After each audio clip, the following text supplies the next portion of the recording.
আসসালামু আলাইকুম। এখন আমরা জানবো শুধুমাত্র কন্যা সন্তান থাকলে তাইলে কি করবেন। অর্থাৎ কোনো ব্যক্তির শুধুমাত্র কন্যা সন্তান আছে, তার কোনো পুত্র সন্তান নাই।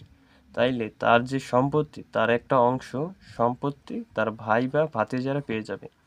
এখন ওই ব্যক্তি যদি তার পুরো সম্পত্তি তার কন্যা সন্তানের নামে নিতে চায় তাহলে কি করতে হবে? এখন আমরা যেটা জানি যে এক কন্যা থাকলে সেই মৃত ব্যক্তির যা সম্পত্তি থাকবে তার অর্ধেক পাবে। আর যদি একাধিক কন্যা থাকে অর্থাৎ দুইজন বা তিনজন বা তারও বেশি যদি থাকে তাইলে ওই মৃত ব্যক্তির পুরো সম্পত্তির 3/2 সম্পত্তি কন্যারা পাবে, আর বাকি যে সম্পত্তিটা থাকবে সেটা ভাই বা ভাতিজারা পাবে।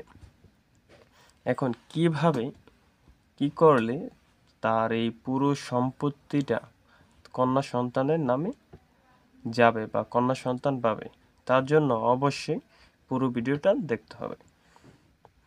কাজে পুরো সম্পত্তি কন্যার নামে নিতে হলে ওই ব্যক্তির যা করতে হবে সেটা হচ্ছিল তার মেয়েকে বা তার মেয়েদেরকে, অর্থাৎ তার যদি এক মেয়ে থাকে বা একাধিক মেয়ে থাকে তাদেরকে দলিল করে বা দান করে দিতে হবে।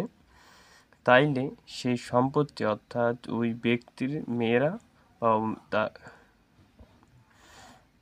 বা ওই ব্যক্তির মেয়েরা বা মেয়ে যদি থাকে, এক মেয়ে থাকুক বা একাধিক মেয়ে থাকুক, তার কন্যা সন্তানরা অর্থাৎ তার মেয়েরা যদি তাদেরকে দান করে দেন ওই ব্যক্তি, তাইলে সেই পুরো সম্পত্তির মালিক তার মেয়েরা হবে।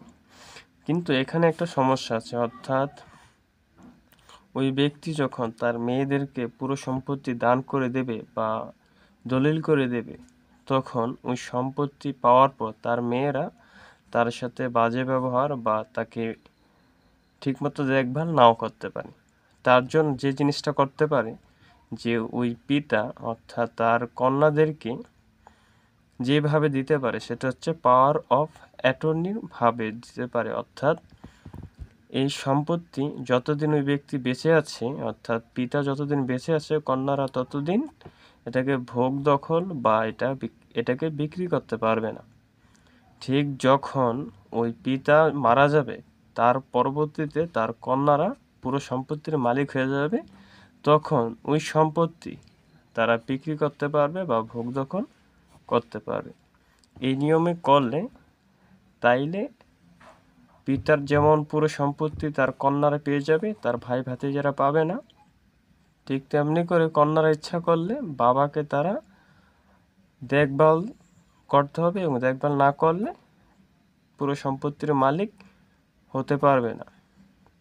এই হচ্ছে বিষয়। আশা করি আপনারা বুঝতে পারছেন, এবং তারপরে যদি কোথাও বুঝতে সমস্যা হয় অবশ্যই কমেন্ট করে জানাবেন। আর আমাদের চ্যানেলে নতুন হলে অবশ্যই সাবস্ক্রাইব করুন আর পাশে থাকা বেল আইকনটি বাজার দিন। আর আমাদের ফেসবুক থেকে যদি দেখে থাকেন অবশ্যই আমাদের পেজটাকে ফলো দিয়ে রাখুন আর ভিডিওটাকে শেয়ার করুন। সকলে ভালো থাকুন, সুস্থ থাকুন। আল্লাহ হাফেজ।